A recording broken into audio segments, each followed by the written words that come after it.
거친 숨소리가 로마의 어두운 골목길을 가득 채웁니다. 저 멀리서 들려오는 야경꾼들의 발소리가 심장을 조여오고 눅눅한 밤공기 사이로 비릿한 피비린내가 진동을 하죠. 바닥에 쓰러진 사내의 가슴에서는 붉은 피가 분수처럼 뿜어져 나오고 있습니다.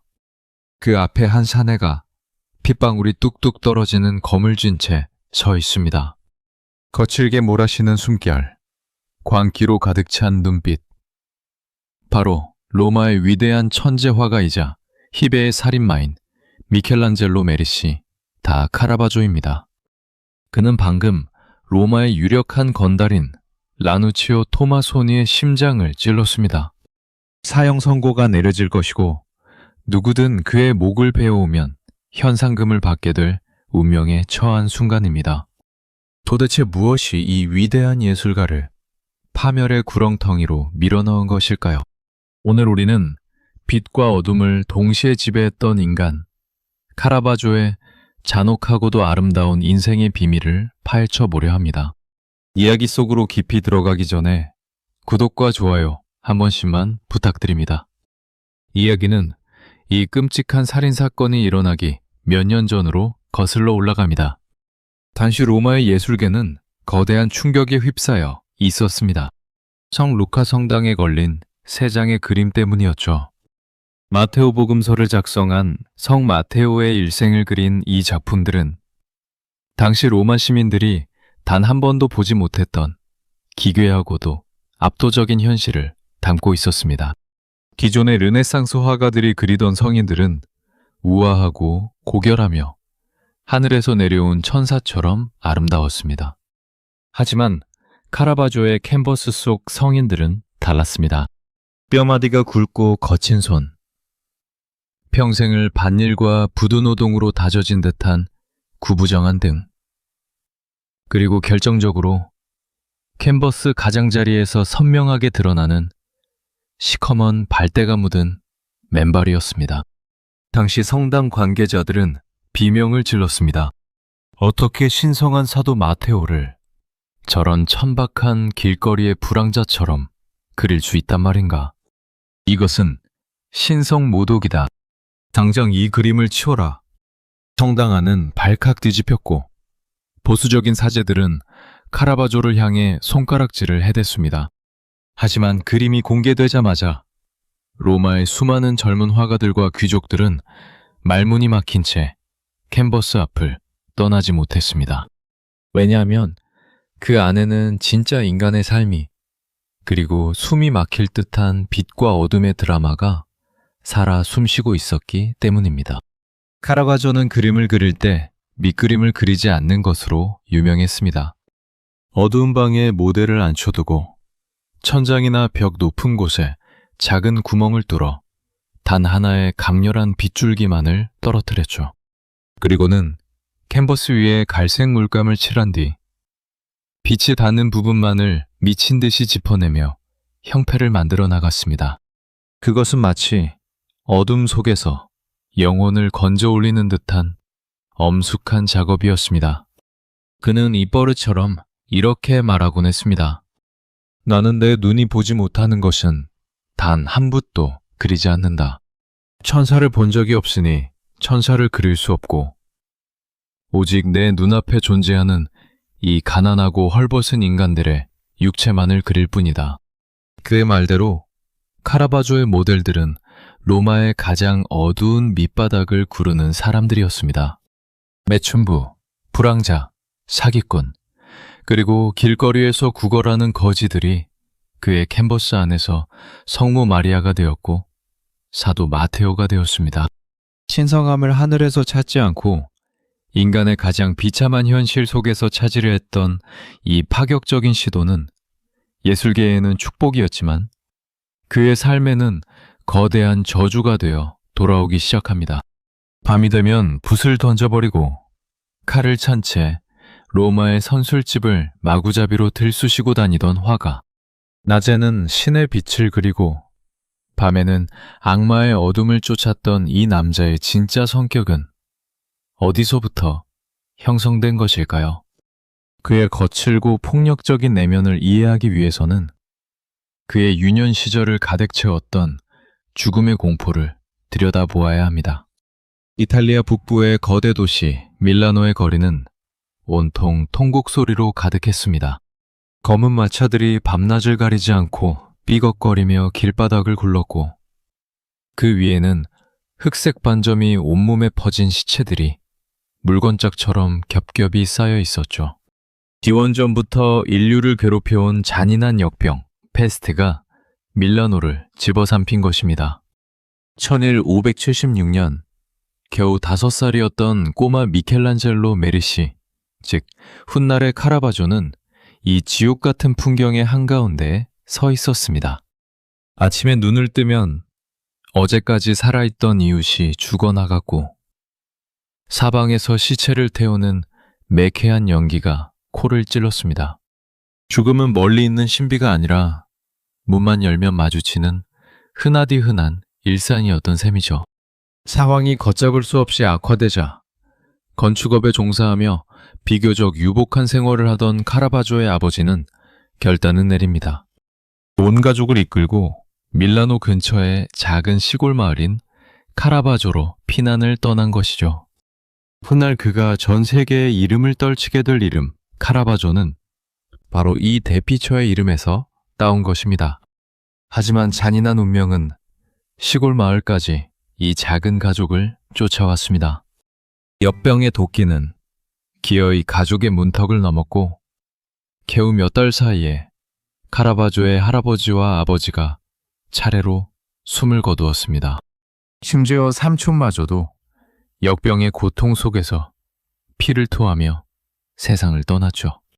어린 카라바조가 목격한 것은 아버지를 잃은 슬픔만이 아니었습니다. 사랑하는 가족의 육체가 역병으로 까맣게 썩어 들어가는 과정. 그리고 아무런 손도 쓰지 못한 채 가마니에 말려 구덩이에 던져지는 인간의 무력함이었습니다. 이때 소년의 마음속에는 거대하고 어두운 상흔이 새겨집니다. 세상에 영원하고 고결한 것은 없으며 인간이란 결국 한 줌의 고기와 피로 이루어진 나약한 존재일 뿐이라는 냉소적인 생사관이 자리 잡은 것입니다. 훗날 그가 그린 그림 속에서 목이 잘린 시체들이 유독 생생하고 잔인하게 묘수다된 것은 결코 우연이 아니었던 셈입니다. 남겨진 어머니는 어린 자식들을 먹여 살리기 위해 필사적으로 버텼지만 가장을 잃은 가정의 가사는 급격히 기울어갔습니다. 10대 중반이 된 카라바조는 거칠고 반항적인 소년으로 자라났습니다. 고향 마을의 좁은 골목길에서 또래들과 패싸움을 벌이기 일쑤였고 서슬퍼런 눈빛으로 어른들을 쏘아보곤 했죠. 그런 아들의 모습을 보며 어머니는 깊은 한숨을 쉬었습니다. 저 거친 녀석을 그대로 두었다간 조만간 감옥에서 인생을 망치겠구나. 하지만 어머니는 아들의 거친 손끝에서 뿜어져 나오는 기묘한 재능을 알아채고 있었습니다. 조각난 나뭇가지나 숯을 쥐어주면 벽면 가득 놀랍도록 생생한 사람의 얼굴을 그려내곤 했으니까요.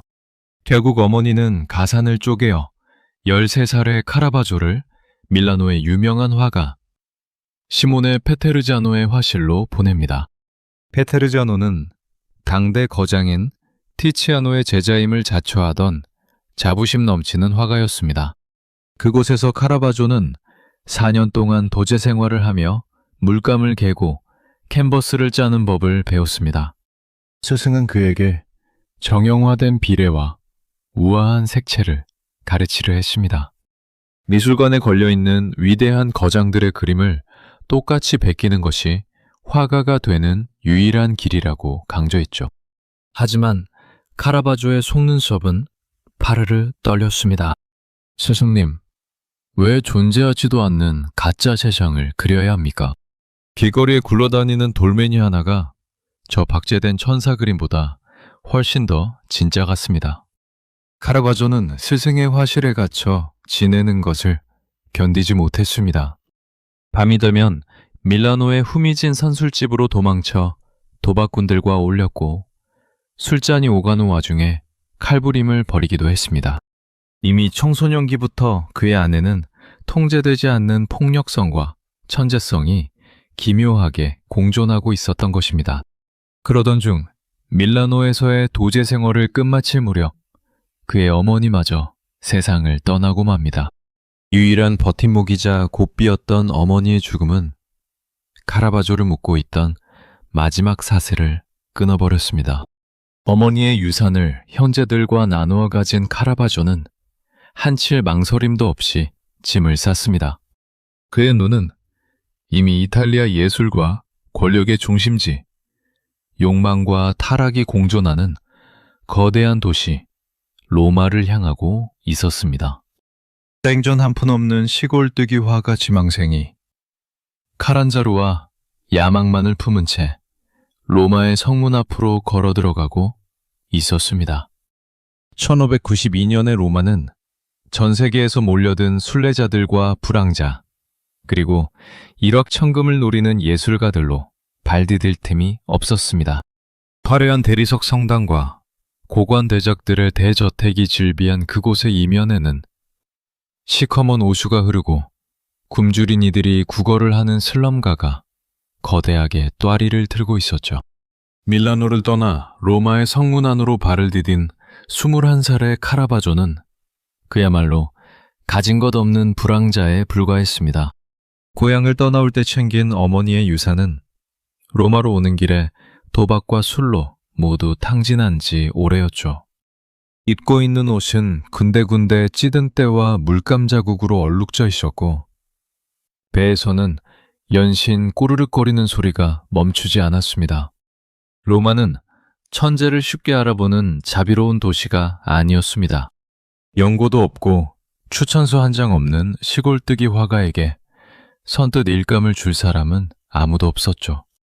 카라바조는 먹고 살기 위해 로마의 악독 화상인 로렌초 시칠리아노의 작업실로 기어 들어갔습니다. 그곳에서 그가 한 일은 예술이 아닌 단순 노동이었습니다. 공장에서 물건을 찍어내듯 하루에 수십 장씩 조잡한 성인들의 상반신 그림을 그려야 했죠. 화상은 매일 카라바조의 머리를 쥐어박으며 소리를 질렀습니다. 더 빨리 그려라. 색을 더 화려하게 써라. 그래야 멍청한 순례자들이 비싼 값을 주고 사갈 것 아니냐. 카라바조는 밤마다 굶주린 배를 움켜쥐고 차가운 바닥에 누워 이를 갈았습니다. 내가 저런 삼류 사기꾼 밑에서 손가락이나 놀리려고 로마에 온 것이 아니라면서 말이죠.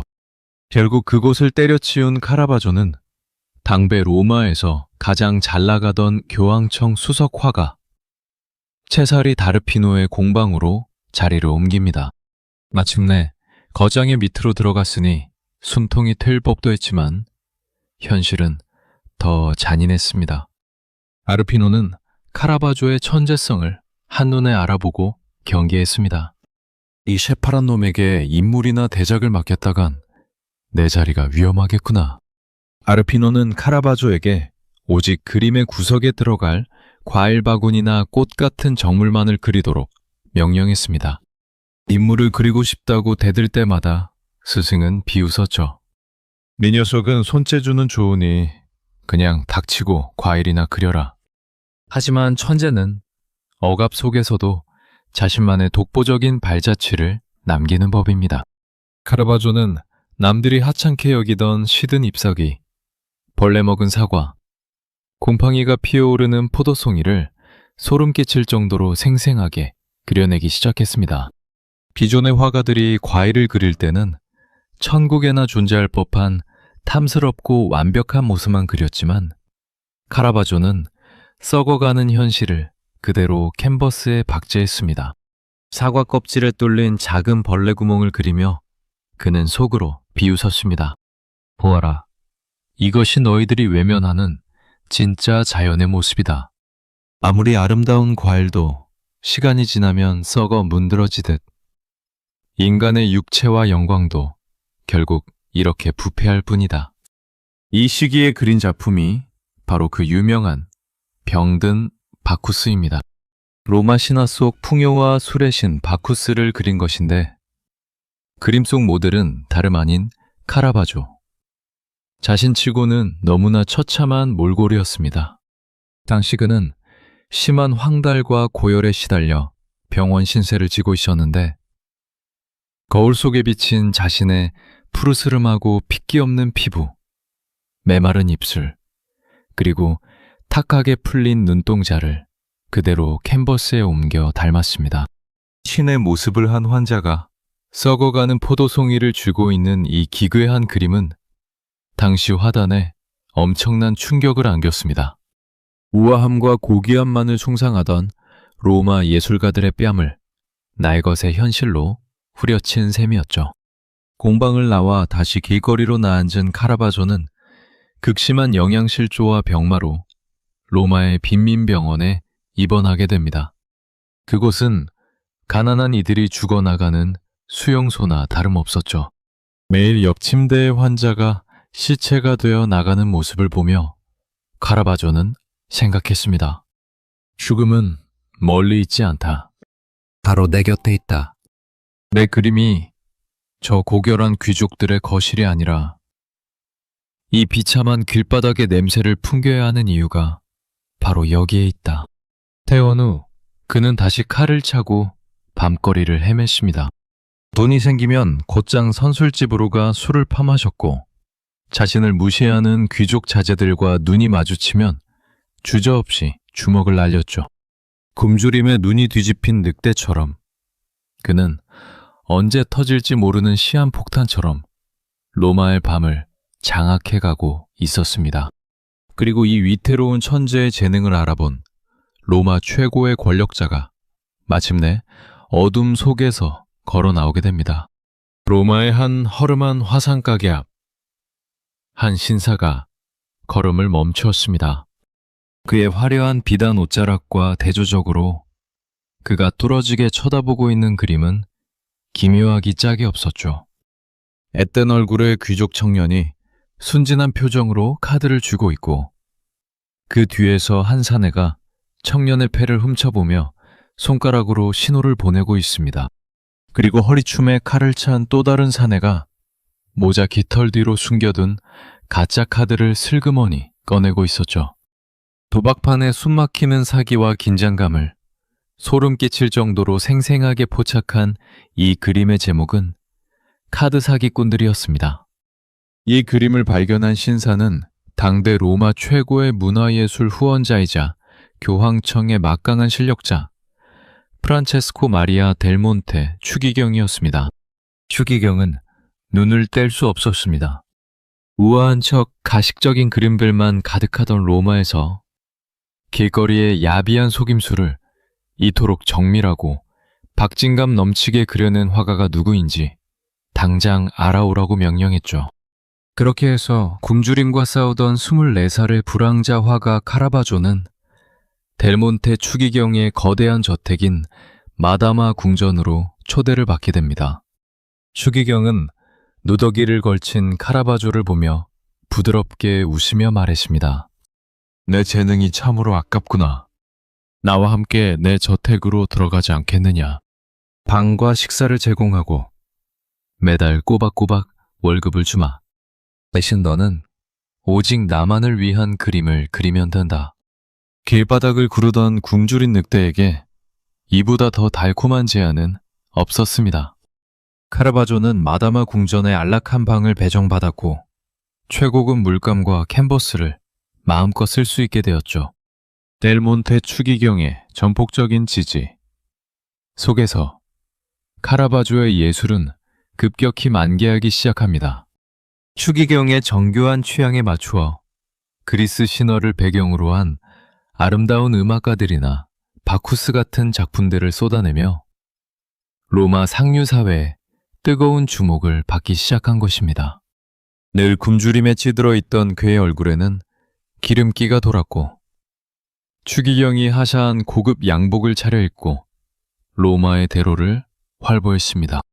하지만 신분은 상승했어도 그의 본성은 조금도 변하지 않았습니다. 카라바조는 귀족들의 가식적인 예법을 혐오했습니다. 궁전 안에 세련된 학자들과 토론을 벌이다가도 조금만 의견이 틀어지면 잔을 집어던지며 욕설을 퍼붓기 일쑤였죠. 델 몬테 추기경은 그런 카라바조를 보며 혀를 차면서도 그의 천재성만큼은 끔찍이 아꼈습니다.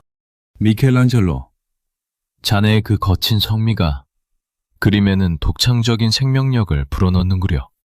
하지만 부디 밖에서는 그 성질을 조금만 줄이시오. 추기경의 경고에도 불구하고 카라바조는 밤만 되면 궁전의 뒷문으로 몰래 빠져나가십니다. 그가 향한 곳은 여전히 로마의 가장 어두운 유곽과 도박장이었습니다. 비단 옷을 입은 채로 시커먼 흙바닥에 주저앉아 깡패들과 주먹 다짐을 벌였고 매춘부들과 어울려 독한 술을 들이켰죠. 창유사회의 고결함과 밑바닥의 타락을 동시에 맛보던 이 시기, 카라바조는 인생을 뒤흔들 결정적인 기회를 잡게 됩니다. 델 몬테 추기경이 로마의 대형 성당인 산 루이지 데이 프란체시 성당의 장식화가로 카라바조를 강력하게 추천한 것입니다. 드디어 개인 수집가의 방을 벗어나 모든 로마 시민과 교황청 고위 관료들이 지켜보는 거대한 공공무대에 그의 그림이 걸릴 기회가 찾아왔습니다. 그리고 카라바조는 이 기회를 통해 로마 전체를 거대한 충격과 공포로 몰아넣을 준비를 시작합니다. 로마의 산 루이지 데이 프란체시 성당의 거대한 문이 열리고 베일이 벗겨지는 순간 성당 안은 얼음물을 끼얹은 듯한 정적에 휩싸였습니다. 사람들은 눈앞에 펼쳐진 광경을 믿을 수 없다는 듯 입을 벌렸죠. 성 마테오의 순교를 그린 거대한 캔버스 한가운데에는 옷을 거의 다 벗어던진 험악한 인상의 자객이 서슬퍼런 칼을 든 채 성인을 바닥에 짓누르고 있었습니다. 사방으로 흩날리는 핏방울과 공포에 질려 도망치는 사람들의 생생한 비명소리가 귀에 들리는 듯했죠. 놀라운 것은 그 자객의 구부정한 등 근육과 시커먼 손톱이 바로 어제 로마 뒷골목에서 마주친 폭력배의 모습 그대로였다는 사실입니다. 사제들은 분노로 부르르 떨었습니다. 청스러운 성당을 순식간에 피비린내 나는 로마의 범죄 현장으로 만들어버린 이 발칙한 화가를 당장 끌어내라며 고함을 질렀죠. 하지만 사제들의 분노보다 더 무서운 것은 카라바조의 고집이었습니다. 그는 성당 측의 수많은 수정 요구를 단칼에 거절하며 이렇게 쏘아붙였습니다. 당신들이 원하는 가짜 정의는 세상에 없어. 신의 은총은 저 하늘의 구름 위가 아니라 사기꾼과 창녀들이 뒹구는 이 더러운 길바닥 위에 임하는 법이오. 카라바조의 이러한 파격은 또 다른 대작인 성모의 죽음에서 정점을 찍게 됩니다. 산타 마리아 데라 스칼라 성당의 의뢰를 받아 그린 이 작품이 공개되자 로마 종교계는 그야말로 뒤집어졌습니다. 그림 속 성모 마리아는 고결하게 승천하는 아름다운 여인이 아니었습니다. 왼발은 시커멓게 변해 삐져나와 있었고 복수가 찬 듯 배는 볼록하게 부어올라 침대 위에 차갑게 굳어 있었죠. 온몸이 붓고 푸르스름하게 변해가는 전형적인 시체의 모습이었습니다. 더욱 경악스러운 소문이 로마 전역에 퍼졌습니다. 카라바조가 저 성모 마리아를 그리기 위해 테베레강에서 건져 올린 가난한 매춘부의 시체를 화실로 가져와 모델로 썼다는 소문이었습니다. 로마 시민들은 수군거렸습니다. 화가가 미쳤다. 감히 천한 창녀의 시체를 성모 마리아의 얼굴로 쓰다니. 이건 명백한 악마의 짓이다. 결국 성당 측은 이 그림의 인수를 거부하고 카라바조를 성당 밖으로 내쫓아버립니다. 하지만 카라바조는 눈 하나 깜짝하지 않았습니다. 오히려 차갑게 굳어버린 시체야말로 인간이 맞이하는 가장 진실한 순간이라 믿었기 때문이죠. 그는 자신을 비난하는 화가들을 향해 비웃음을 날렸습니다. 썩어가는 육체를 직시하지 못하는 당신들이야말로 가짜 예술가들이다. 신성함은 고통 속에서만 증명되는 법이다. 이 엄청난 스캔들은 오히려 카라바조의 명성을 로마 전체에 각인시키는 계기가 되었습니다. 그를 비난하는 이들조차도 그의 그림이 가진 압도적인 생명력과 눈을 뗄 수 없게 만드는 기묘한 아름다움만큼은 인정할 수밖에 없었기 때문입니다. 성강에서 쫓겨난 그 작품은 당대 최고의 수집가였던 빈센초 주스티니아니 후작이 엄청난 거금을 주고 즉시 사들였습니다. 거룩한 성당의 벽면에서 쫓겨난 창녀와 시체의 그림이 로마 최고 귀족의 가장 은밀하고 화려한 거실 한가운데에 걸리게 된 것입니다. 낮에는 신성을 모독했다며 욕을 먹고 밤에는 천재라며 찬사를 받던 카라바조. 이제 그는 로마 미술계의 그 누구도 무시할 수 없는 가장 거대하고 위험한 태풍의 눈이 되어가고 있었습니다. 로마의 화가들은 카라바조의 화실을 악마의 동굴이라 불렀습니다. 그의 작업실은 사방의 창문이 모두 두꺼운 검은 천으로 가려져 있어 낮에도 한 줄기 빛조차 들어오지 않는 칠흑 같은 어둠으로 가득했죠. 오직 천장 구멍으로 떨어지는 단 하나의 날카로운 인공 빗줄기만이 모델의 거친 어깨와 얼굴을 잔인하게 내리쬐고 있었습니다. 카라바조는 그 숨막히는 어둠 속에 서서 붓을 쥐었습니다. 밤의 장막을 캔버스 삼아 빛으로 형태를 깎아내는 이 독창적인 기법이 바로 미술 역사를 영원히 바꿔놓은 테네브리즘, 즉 극단적인 명암 대비법의 완성이었습니다.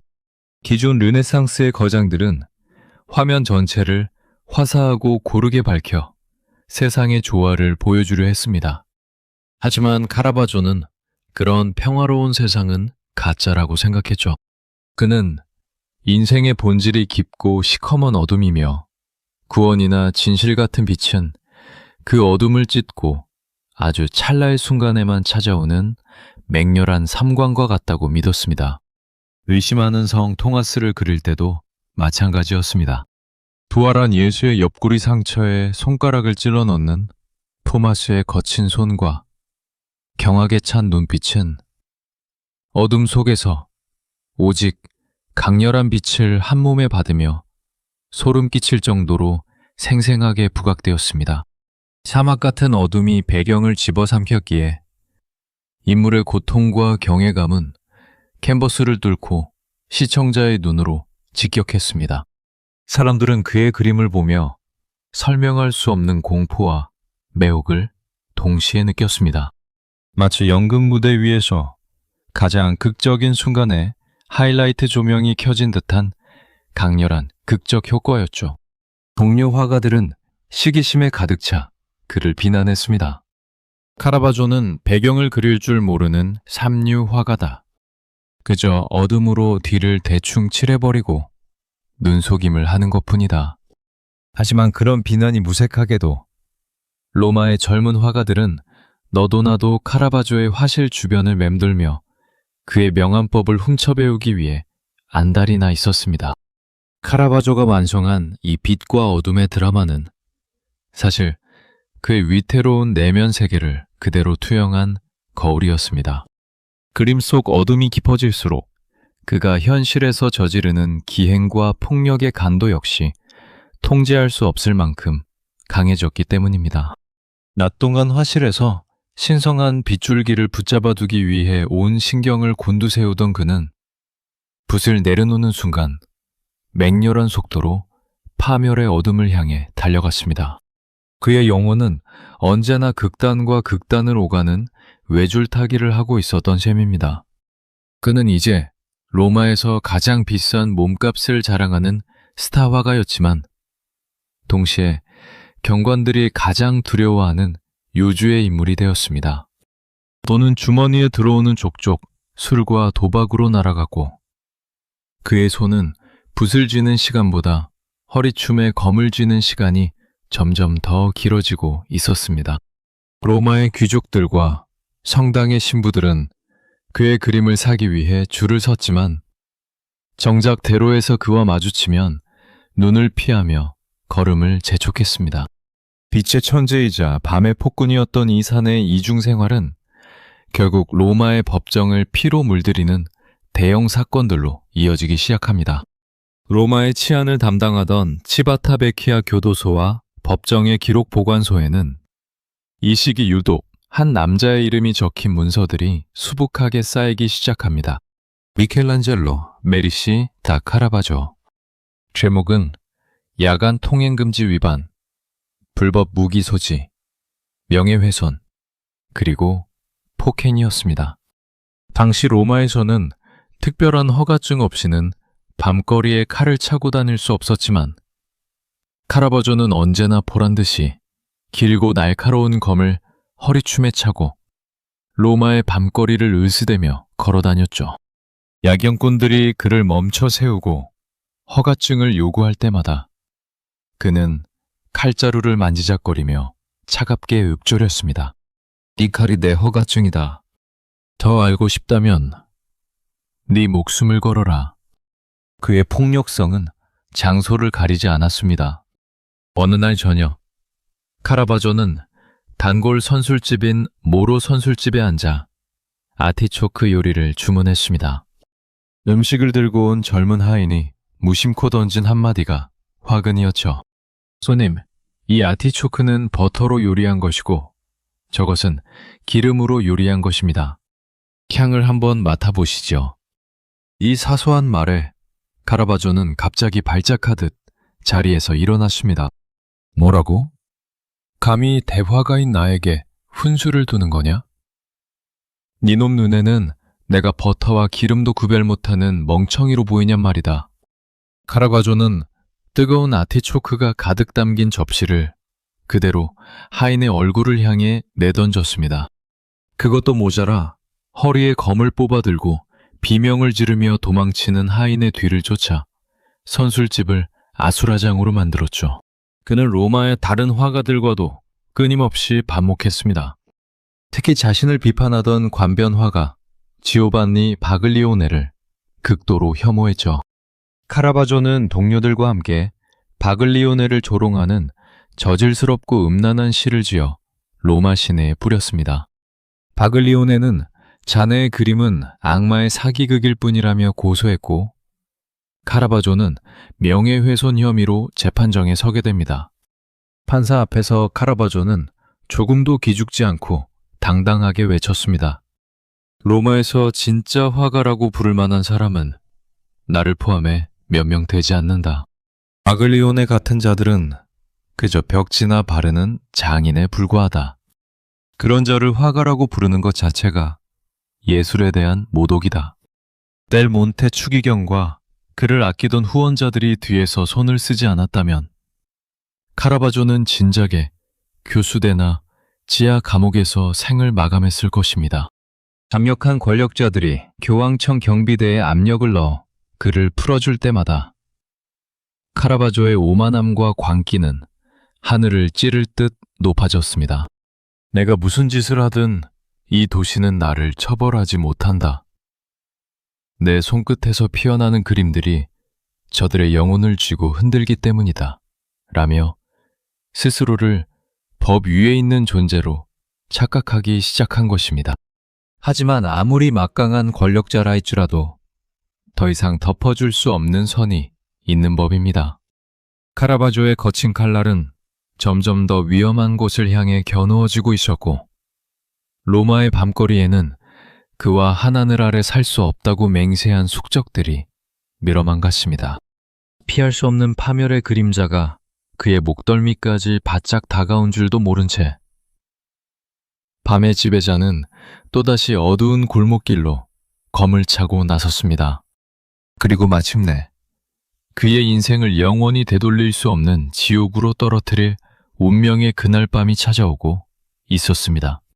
1606년 5월 28일 찌는 듯한 열기가 로마의 밤을 가득 채우고 있었습니다. campo 마르치오 광장의 한 구석에서는 불빛 아래 격렬한 내기가 한창이었죠. 당시 유행하던 테니스와 비슷한 공놀이인 팔라코르다 경기가 열리고 있었습니다.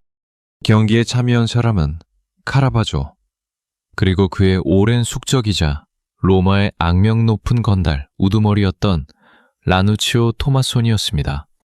두 사람은 그동안 로마의 밤거리를 두고 구역 싸움을 벌여왔고, 심지어 한 매춘부를 사이에 두고 치정 문제까지 얽혀 있어 눈만 마주쳐도 으르렁거리던 관계였습니다. 경기가 진행될수록 돈이 오가는 판의 액수가 커졌고 두 사람의 신경전은 극에 달했습니다. 토마소니가 카라바조의 공을 두고 반칙이라며 비아냥거리자 술에 취해 있던 카라바조의 눈빛이 순식간에 뒤집혔습니다. 뭐라고? 이 야비한 사기꾼 놈이 감히 누구에게 주둥이를 놀리느냐. 카라바조가 라켓을 내던지며 욕설을 퍼붓자 토마소니 역시 허리춤에 검을 뽑아 들었습니다. 순식간에 공놀이판은 핏빛 결투장으로 변해버렸습니다. 두 산의 날카로운 검이 어둠 속에서 불꽃을 튕기며 부딪혔고 주변에 있던 일당들까지 엉겨붙어 거친 패싸움이 벌어졌습니다. 휘황찬란한 검격이 오가던 중 토마소니가 중심을 잃고 바닥에 미끄러졌습니다. 기회를 포착한 카라바조는 자비 없이 칼을 내질렀습니다. 그의 서슬퍼런 칼날은 토마소니의 허벅지 안쪽 깊숙한 곳, 즉 대동맥을 그대로 관통해버렸습니다. 뿜어져 나오는 선혈이 카라바조의 얼굴과 옷을 붉게 물들였습니다.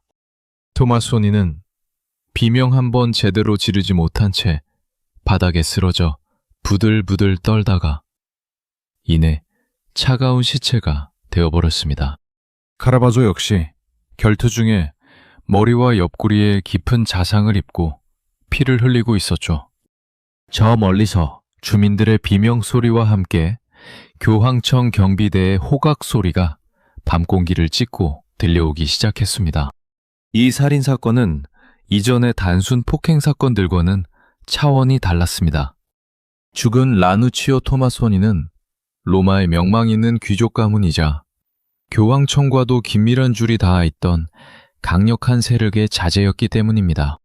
아무리 델몬테 추기경이라 해도 로마 한복판에서 대낮처럼 밝은 조명 아래 유력 인사를 살해한 살인범을 더 이상 비호해줄 방법은 없었습니다.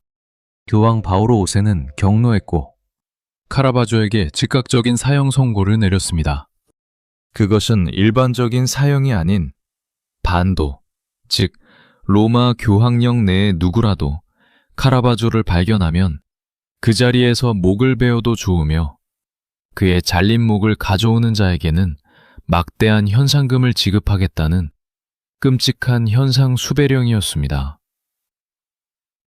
어제의 위대한 천재 화가가 하룻밤 사이에 사지가 찢겨 죽어도 할 말 없는 처참한 도망자 신세로 전락한 순간이었습니다. 옆구리에 상처를 움켜쥔 채 피를 흘리며 로마의 성문 밖으로 도망치는 카라바조의 뒤로 수많은 현상금 사냥꾼들과 교황청 추적대들이 사냥개의 으르렁거림을 내뿜으며 쫓아오기 시작했습니다. 자신이 그토록 오만하게 휘둘렀던 검 한 자루 때문에 이제는 평생 목이 잘릴 공포 속에서 밤잠을 설쳐야 하는 잔인한 도망자의 여정이 막을 올린 것입니다. 지독한 어둠이 깔린 로마의 외곽도로를 마차가 미친 듯이 달립니다. 마차 안에는 덜컹거리는 진동 속에서 신음하는 사내가 있었습니다. 옆구리와 머리에서 흘러내린 피는 이미 옷을 검붉게 적셨고 고열로 인해 입술은 바짝 말라붙어 있었죠. 바로 로마를 탈출한 카라바조였습니다. 등 뒤에서는 환청처럼 현상금 사냥꾼들의 말발굽 소리가 들려오는 것만 같았습니다. 누구든 내 목을 베어가면 거금을 쥐게 된다.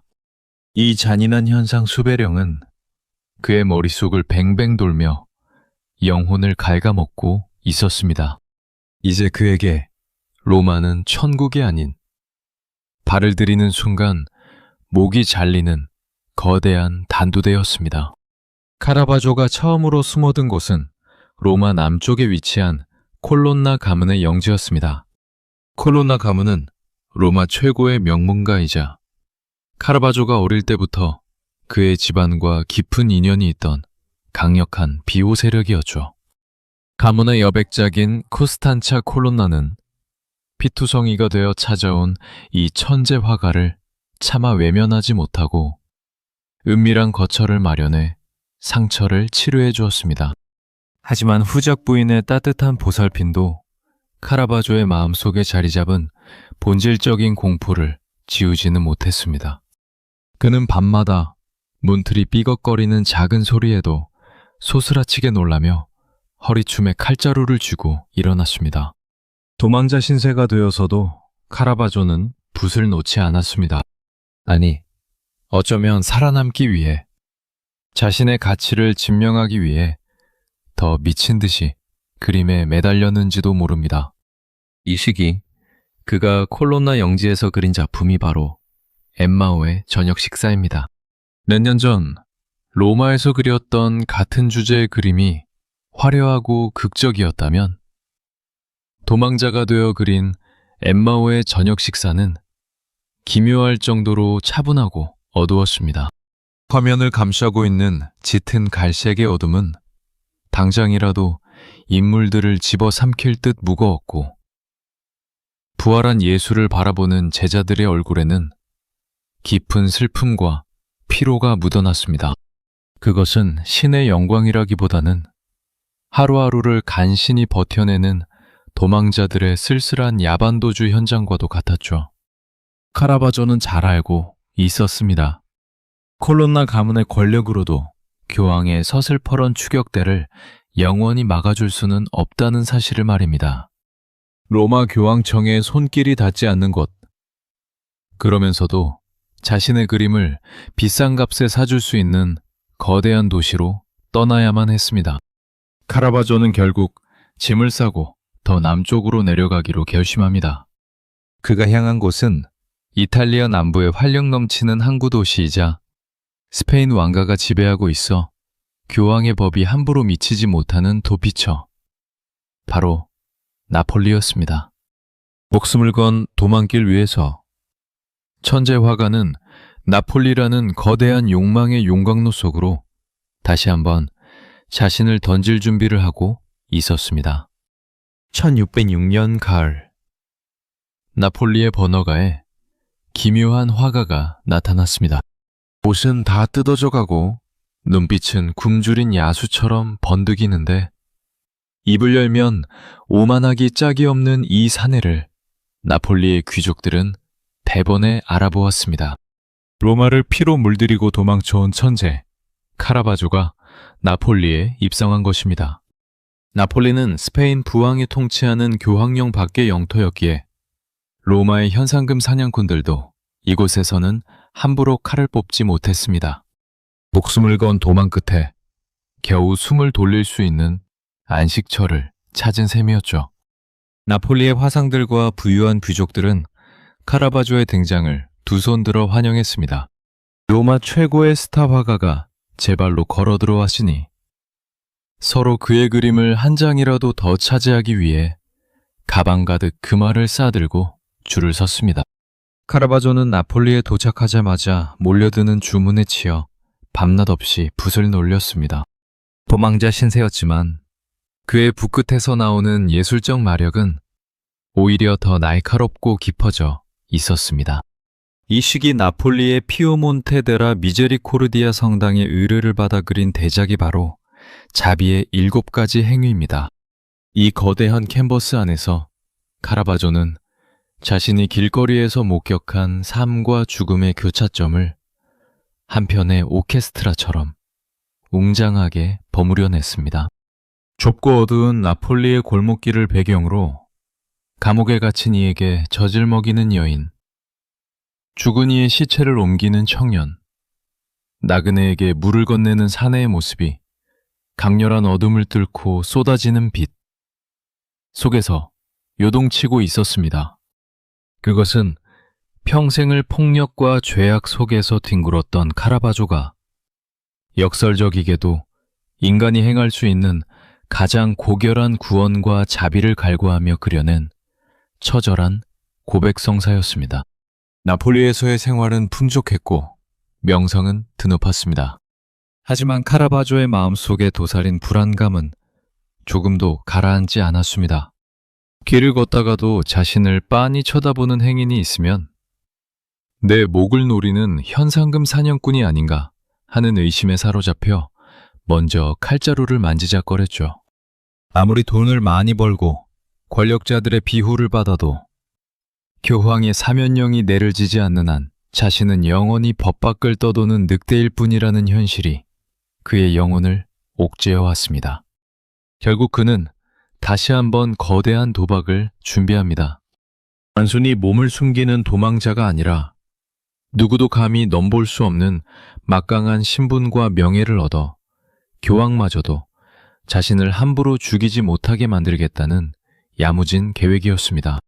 그가 눈을 돌린 곳은 지중해 남쪽의 외딴 섬, 강력한 기사들의 군대이자 철통 같은 요새로 가득한 지중해의 심장, 몰타섬이었습니다. 1607년 7월, 뜨거운 지중해의 태양이 내리쬐는 바다를 건너 한 척의 배가 몰타섬의 거대한 요새 항구에 닻을 내렸습니다. 배에서 내리는 카라바조의 눈빛에는 비장한 각오가 서려 있었죠. 몰타섬은 당대 이슬람 세력의 침략을 막아내는 기독교 세계의 최전방 방방이이자 가톨릭 최고의 정예 엘리트 군대인 몰타 기사단의 본거지였습니다. 카라바조가 이 외딴 요새섬까지 찾아온 이유는 단 하나였습니다. 기사단의 수장인 그랜드마스터의 마음을 사로잡아 평민은 감히 꿈도 꿀 수 없는 성요한 기사단의 명예기사 자기를 얻어내겠다는 계산이었죠.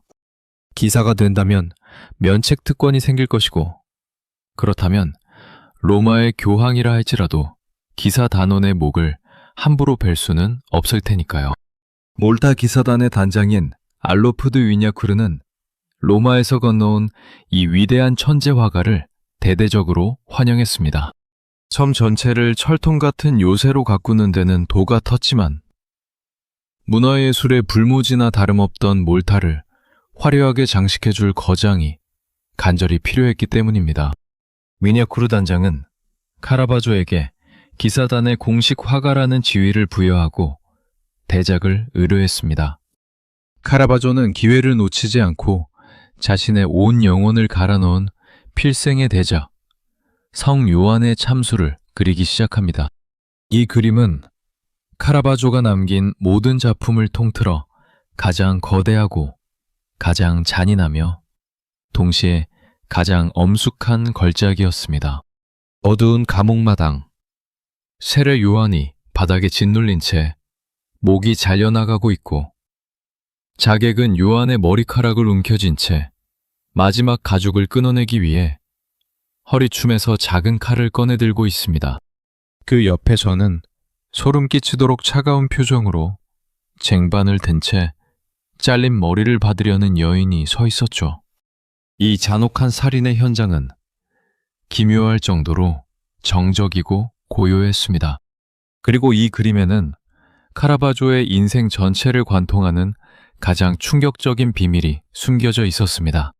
세라 요한의 목에서 울컥울컥 뿜어져 나오는 붉은 피를 이용해 카라바조는 자신의 이름을 서명으로 남긴 것입니다. 미켈란젤로 라고 말이죠. 그의 평생을 통틀어 유일하게 서명을 남긴 작품이 바로 목이 잘려나가는 성인의 피로 쓴 자신의 이름이었던 셈입니다. 그것은 죽음의 공포에 질린 도망자가 신을 향해 울부짖는 처절한 참회이자 나를 제발 구원해달라는 피 맺힌 절규였습니다. 이 위대한 걸작에 감동한 위냐쿠르 단장은 마침내 1608년 7월 교황의 특별 승인까지 받아내며 카라바조에게 그토록 염원하던 성 요한 기사단의 황금 십자가를 수여합니다. 연직 옷을 입고 가슴에 커다란 흰색 십자가를 새긴 채 카라바조는 마침내 고결한 기사의 신분으로 우뚝 섰습니다. 로마의 살인마이자 길거리의 불황자가 지중해 최고 권력의 정점에 선 기사단원으로 신분 세탁에 성공한 극적인 순간이었습니다. 이제 그의 인생에는 탄탄대로만이 남은 것처럼 보였습니다. 교황의 사면령도 머지않아 보였죠. 하지만 신의 축복을 받은 순간조차도 그의 피 속에 흐르는 악마의 폭력성은 그를 가만두지 않았습니다. 왕관을 쓴 폭군의 오만함은 기사가 된 지 불과 한 달 만에 또다시 피비린내 나는 파멸의 시동을 걸기 시작합니다. 황금 십자가를 가슴에 단 고결한 기사가 되었지만 사냥개의 본성은 비단 옷을 입는다고 해서 사라지는 것이 아니었습니다. 기사 자규를 받은 지 불과 한 달 뒤인 1608년 8월의 어느 밤, 몰타 섬의 고요한 공기를 찢는 거친 고함이 울려 퍼졌습니다. 기사단의 고위 간부였던 프라지오반니 로돌포 체바의 저택 문이 산산조각나며 부서진 것이죠. 술에 잔뜩 취한 카라바조가 동료 기사들과 함께 저택을 습격해 난동을 부린 것입니다. 말다툼은 이내 격렬한 패싸움으로 번졌고 카라바조는 자신보다 계급이 훨씬 높은 선임 기사에게 검을 휘둘러 깊은 자상을 입히고 말았습니다. 규율과 명예를 목숨보다 소중히 여기는 몰타 기사단에게 이것은 결코 용납할 수 없는 반역 행위였습니다. 경로한 위냐쿠르 단자는 즉각 체포명령을 내렸고 카라바조는 기사단의 악명 높은 지하 감옥인 산안젤로 요새의 독방에 처박히게 됩니다. 그 감옥은 사방이 거대한 대리석 바위벽으로 둘러싸여 있고 깊은 절벽 위에 솟아 있어 쥐새끼 한 마리도 빠져나갈 수 없다고 소문난 난공불락의 요새였습니다. 어둠 속에 홀로 갇힌 카라바조는 절망감에 머리를 벽에 짓짓었습니다. 겨우 손에 쥔 구원의 밧줄을 자신의 미친 손으로 다시 잘라버렸다는 비참함이 그를 집어삼켰죠. 하지만 천재의 광기는 상상을 초월하는 법입니다. 카라바조는 이대로 지하 감옥에서 말라 죽을 생각이 추호도 없었습니다. 그는 간수들을 매수하거나 혹은 어둠 속에서 감시의 눈길이 느슨해진 틈을 타 밧줄 하나만을 몸에 감은 채 깎아지른 듯한 요새의 절벽 아래로 몸을 던졌습니다. 칠흑 같은 밤바다로 뛰어내린 그는 파도를 헤치고 미리 대기하고 있던 조그만 배에 올라타는 데 성공합니다. 기사단의 삼엄한 경비망을 뚫고 섬을 탈출한 전대미문의 탈옥 사건이 벌어진 것입니다. 뒤늦게 이 사실을 안몰타 기사단은 발칵 뒤집혔습니다. 기사단은 성 요한 성당에 모여 카라바조를 기사단에서 영구 제명하는 엄숙한 의식을 거행했습니다. 신부들이 카라바조의 이름이 적힌 문서를 찢어버리고 그의 자리를 상징하는 의자를 발로 차 부수며 외쳤습니다. 미켈란젤로 메리시, 너를 악취나는 썩은 가지로 규정하여 기사단에서 영구히 추방한다. 너는 이제 신의 저주를 받은 불황자일 뿐이다. 황금 십자가를 가슴에 품었던 기사는 불과 몇 달 만에 다시 한번 전 세계 공공의 적이 되어 바다를 표류하기 시작했습니다. 그가 향한 곳은 이탈리아 본토와 가까운 시칠리아 섬이었습니다. 하지만 기사단의 추격대와 로마의 현상금 사냥꾼들이 동시에 그의 숨통을 조여오기 시작하면서 도망자의 광기는 캔버스 위에서 기괴하고도 처절한 형태로 폭발하기 시작합니다. 시칠리아 섬의 서늘한 화실한 카라바조는 거울 속에 비친 자신의 얼굴을 멍하니 바라보고 있었습니다. 거울 속 남자는 더 이상 로마를 호령하던 당당한 천재가 아니었죠. 기사단 추격대의 습격을 받아 온몸은 상처투성이었고 칼에 맞은 뺨은 흉측하게 찢어져 진물이 흐르고 있었습니다. 눈동자는 깊은 망상과 공포로 핏발이 서 있었죠. 그는 언제 어디서 칼날이 날아올지 모른다는 극심한 노이로제에 시다니며 잠을 잘 때도 옷을 다 입은 채 검을 손에 꼭 쥐고 눈을 붙였습니다. 미쳐버리기 직전의 화가가 마지막으로 붙잡은 것은 역시 붓이었습니다. 그는 로마의 교황에게 보낼 마지막 사죄의 선물이자 자신의 처절한 유서가 될 그림을 그리기 시작합니다. 그것이 바로 골리앗의 머리를 든 다윗입니다.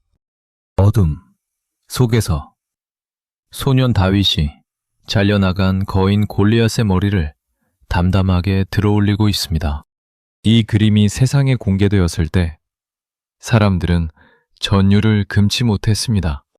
놀랍게도 끔찍하게 잘려나간 골리앗의 얼굴이 바로 화가 자신 카라바조의 일그러진 얼굴이었기 때문입니다. 미간에는 깊은 주름이 패여 있고 초점을 잃고 반쯤 감긴 눈에서는 금방이라도 눈물이 흘러내릴 듯 처연했습니다. 반면 그 목을 잘라든 소년 다윗의 얼굴은 카라바조가 가장 순수하고 열정 넘치던 20대 초반 시절 자신의 모습이었습니다. 즉, 죄로 가득 찬 현재의 나를 과거에 순수했던 내가 심판하여 목을 베어버린 기묘하고도 비극적인 자화상이었던 셈입니다. 골리앗의 입은 무언가 외치려는 듯해 벌려져 있었고 잘린 목구멍에서는 붉은 피가 여전히 뚝뚝 떨어지고 있었습니다. 그림 속 다윗이 쥔 칼날에는 잔인한 글자가 새겨져 있었죠. 하마스 EF, 라틴어의 앞글자를 딴 이 문장의 뜻은 겸손은 오만을 이긴다 였습니다. 평생을 오만과 폭력으로 점철되어 살았던 천재가 자신의 목이 잘리는 환영을 매일 보면서 마침내 고개를 숙인 것입니다. 카라바조는 이 그림을 로마의 실력자이자 교황의 조카인 시피오네 보르게세 추기경에게 보냈습니다. 내 목을 베어 오라는 사형 선고에 대해 내가 직접 내 목을 잘라 바치니 부디 나를 사면해 달라는 가슴 아픈 고백이자 구걸이었습니다. 이 처절한 그림이 로마에 도착하자 차갑게 굳어있던 교황청의 마음도 움직이기 시작했습니다. 카라바조의 후원자들은 눈물을 흘리며 교황에게 사면을 간청했죠. 청하, 카라바조가 이미 스스로 영혼의 목을 베어 참회하고 있습니다. 그의 천재성을 보아서라도 부디 자비를 베풀어 주소서. 마침내 교황 바오로 5세는 카라바조에 대한 사면령을 긍정적으로 검토하기 시작합니다. 사면의 소식이 바다를 건너 도망자에게 전해졌을 때 카라바조는 캔버스 앞에서 엉엉 울음을 터뜨렸습니다. 드디어 집으로 돌아갈 수 있다. 4년 동안의 지옥 같은 도망 생활을 끝내고 다시 로마의 빗속으로 걸어갈 수 있다는 희망이 눈앞에 다가온 것입니다. 하지만 잔인한 운명의 신은 이 가련한 천재가 로마의 성문을 밟도록 가만두지 않았습니다. 구원의 문턱에서 그의 인생 가장 허망하고도 쓸쓸한 마지막 막이 오르고 있었습니다. 1610년 7월, 카라바조는 교황의 사면령이 곧 내려질 것이라는 소식을 듣고 로마로 향하는 배에 몸을 실었습니다. 그의 짐짝 안에는 사면의 대가로 바칠 골리앗의 머리를 든 다윗을 비롯한 마지막 걸작들이 소중하게 포함되어 있었죠. 배가 로마 근처의 항구인 포르토 에르콜레에 잠시 정박했을 때 상상도 못한 비극이 일어납니다. 항구를 지키던 스페인 경비대가 카라바조를 다른 수배자로 오인하여 다짜고짜 그를 체포해 지하 감옥에 가두어 버린 것입니다. 카라바조는 감옥 창살을 붙잡고 미친 듯이 소리를 질렀습니다. 나는 살인마가 아니다. 교황청에 사면을 받으러 가는 길이란 말이다. 당장 내 그림들을 돌려달라. 이틀 뒤 오해가 풀려 감옥에서 풀려났을 때 세상은 이미 무너져 내려 있었습니다. 그를 태우고 왔던 배는 카라바조의 전 재산이자 목숨줄과도 같았던 그림들을 실은 채 이미 로마를 향해 떠나버린 뒤였죠. 전 재산을 잃었다는 절망감, 그리고 사면을 받지 못할지도 모른다는 극심한 공포가 그의 뇌리를 스쳤습니다. 카라바조는 찌는 듯한 이탈리아의 뙤약볕 아래서 말라붙은 갯벌과 해변을 달리기 시작했습니다. 떠나가는 배를 잡기 위해, 사면이라는 마지막 구원의 밧줄을 붙잡기 위해 타오르는 모래사장을 맨발로 달리고 또 달렸습니다. 하지만 인간의 육체는 한계가 있는 법입니다. 평생을 이어온 도망 생활과 영양실조, 그리고 말라리아 고열이 그의 전신을 덮쳤습니다. 숨이 턱끝까지 차오른 카라바조는 결국 포르토 에르콜레의 황량한 해변 한가운데에 툭 하고 쓰러졌습니다. 사방을 둘러보아도 그를 도와줄 사람은 아무도 없었죠. 오직 차가운 파도 소리와 갈매기 소리, 그리고 살을 애는 듯한 뜨거운 태양빛만이 그의 마지막을 지켜보고 있었습니다.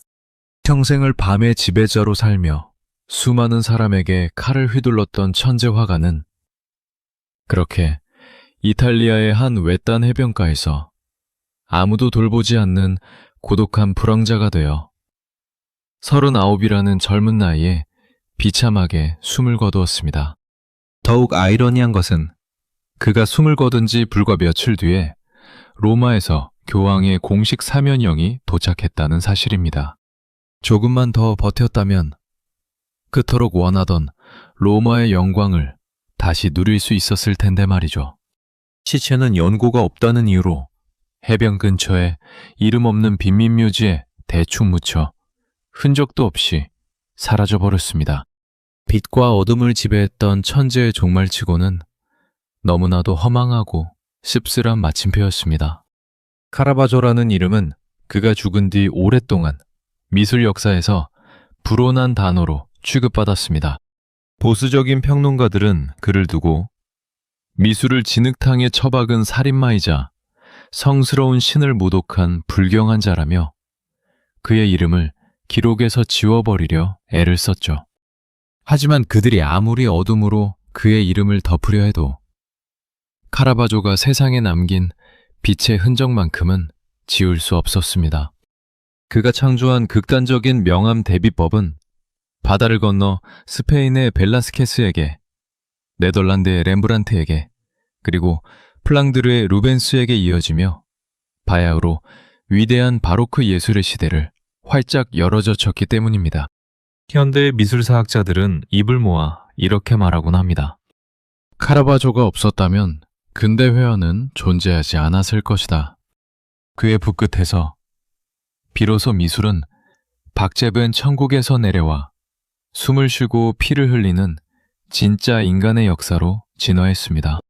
그는 신성함을 증명하기 위해 가짜 미소를 그리지 않았고 인간의 가장 비참한 고통과 외로움 속에서 신의 얼굴을 찾아냈습니다.